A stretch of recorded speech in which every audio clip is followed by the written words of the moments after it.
Bismillahirrahmanirrahim. Assalamualaikum warahmatullahi wabarakatuh.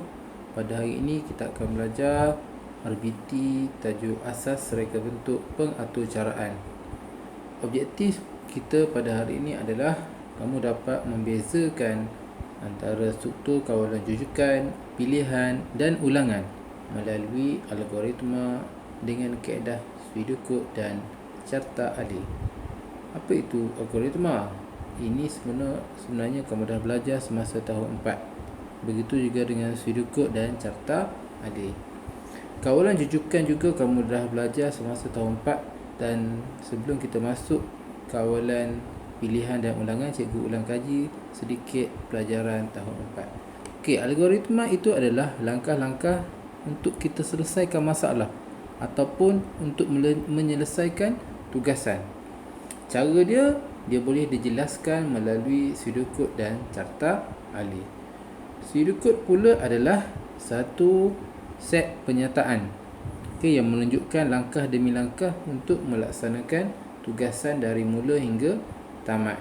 Dan carta alih ini adalah penyelesaian dalam bentuk simbol dengan menggunakan anak panah. Okey, kita tengok contoh. Okey, ini adalah pelajaran tahun 4. Macam mana cara untuk membuat minuman teh O. Okey, kita tengok Swedenborg. Ini adalah Swedenborg. Mula, kemudian masukkan air ke dalam cerek elektrik. Kemudian panaskan air hingga mendidih. Tuangkan air panas ke dalam teko. Masukkan seuncang teh ke dalam teko. Rendangkan dan biarkan sehingga air bertukar warna perang kekuningan.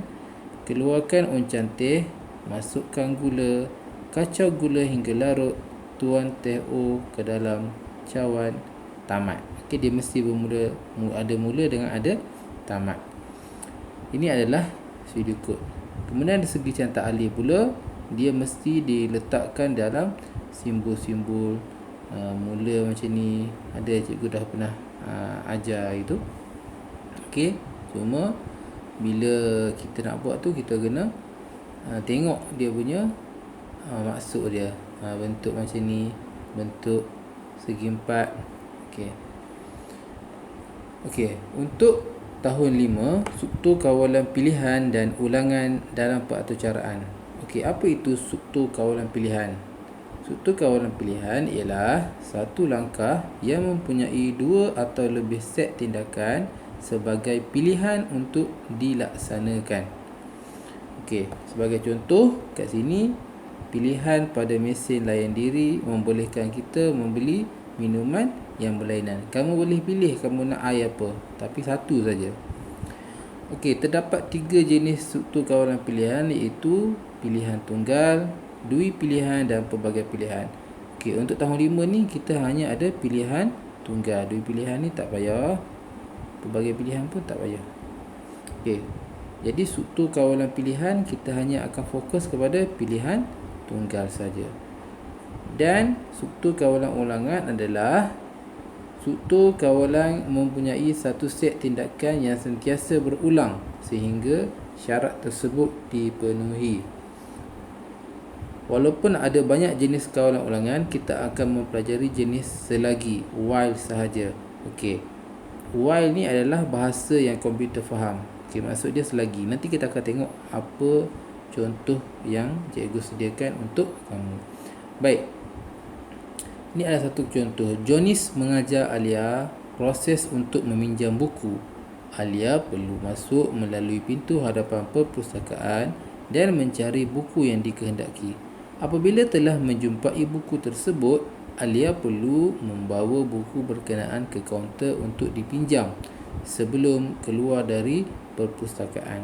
Okey, kamu tengok cara yang dibuat. Okey, Swedenborg dia mula. Okey, dengan mula, mesti mula ada tamat. Dia mesti ceritakan daripada mula hingga tamat apa yang berlaku. Okey, masuk ke dalam perpustakaan. Cari buku yang dikehendaki. Jika buku dijumpai, maka pergi ke kaunter untuk dipinjam. Tamat jika. Mana jika? Ini dah tamat dah. Sebab buku dah jumpai. Dah tamat, keluar dari perpustakaan. Barulah tamat dari yang awal ni. Yang tamat kat sini, dia tamat yang jika ni. Baik, dari segi carta alih, mula, dia mesti mula juga. Mula, masuk ke perpustakaan, cari buku. Ini adalah pilihan. Ini adalah pilihan. Jumpa buku yang dikehendaki. Ya. Kalau ya, pinjam buku, kemudian keluar dari perpustakaan. Kalau tak jumpa, keluar terus. Maksudnya dia hanya ada satu pilihan saja. Pinjam buku. Jumpa buku, pinjam. Tak jumpa, dah keluar. Baik. Struktur kawalan ulangan pula.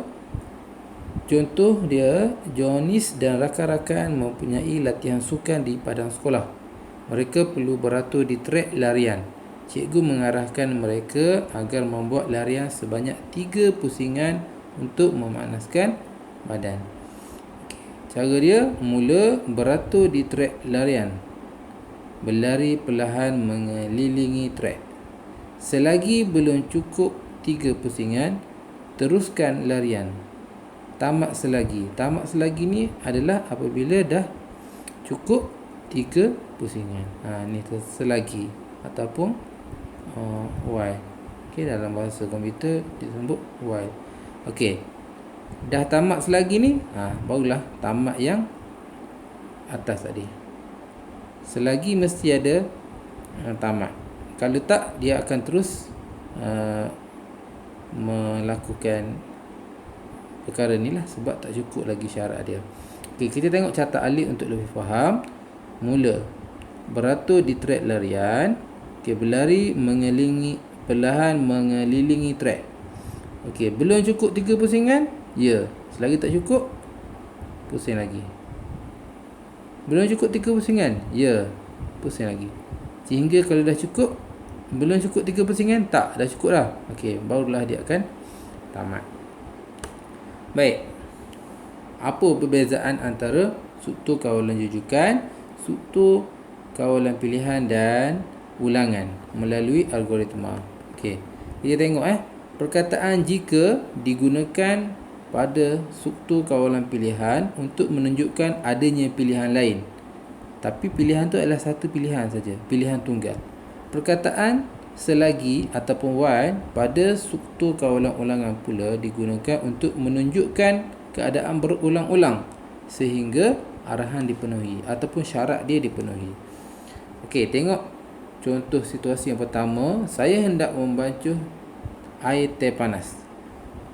Dia mudah saja. Mula, masukkan air, masukkan uncian teh, tuang air panas, masukkan sedikit gula, kacau. Okey, dah tamat. Dia tak ada syarat apa-apa, dia buat je. Kalau struktur kawalan pilihan, mula, masak air, masukkan sebut coklat cawan, tuang air panas ke dalam cawan. Jika mahu tambah susu, maka tambah susu. Okey, dia ada jika mahu tambah susu, dia ada pilihan, nak tambah ke tak nak tambah. Macam tadi, dia gula saja, terus tamat. Kalau kat sini dia nak tambah susu, dia akan jadi struktur kawalan pilihan. Dan yang ketiga adalah situasi ketiga, panasnya hari ini saya sangat dahaga. Okey, mula. Kemudian dia minum. Selagi rasa dahaga, dia akan minum lagi. Dahaga lagi, minum lagi. Tamat selagi. Tamat selagi ni adalah rasa dahaga tu. Dah tamat rasa dahaga, dah habis. Baik. Seterusnya adalah dari segi carta alih dia. Okey, carta alih kawalan rujukan ni dia satu hala je sampai bawah. Okey, mula. Masak air, masukkan uncian teh ke dalam cawan, tuang air panas ke dalam cawan, masukkan sedikit gula, kacau, tamat.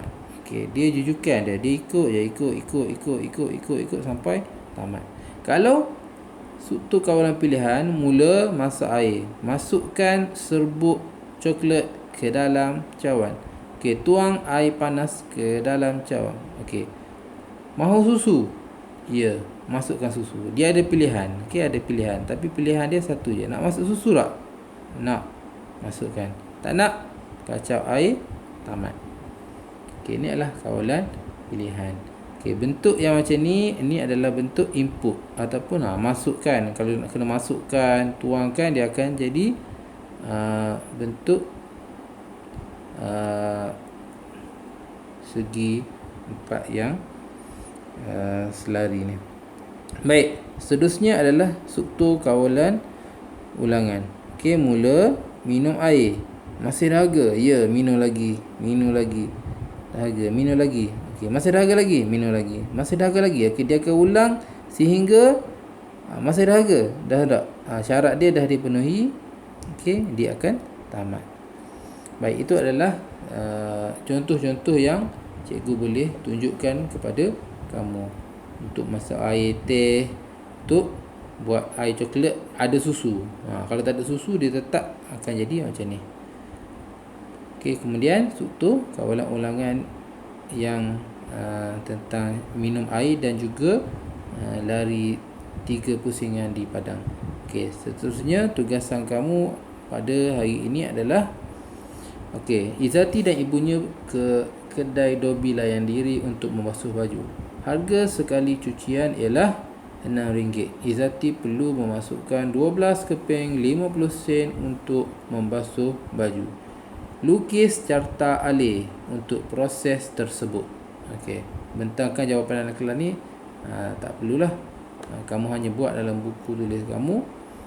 Carta alih macam mana kamu ingin membantu Izzati dan ibunya yang ingin membasuh baju. Okey, ingat, pertama sekali mesti ada mula, mesti ditamat. Okey, yang ni kamu akan buat sendiri dan buat dalam buku. Okey, kalau dah siap tu kamu boleh hantar kepada cikgu untuk cikgu semak. Sekian, terima kasih. Ada apa-apa pertanyaan kamu boleh PM cikgu.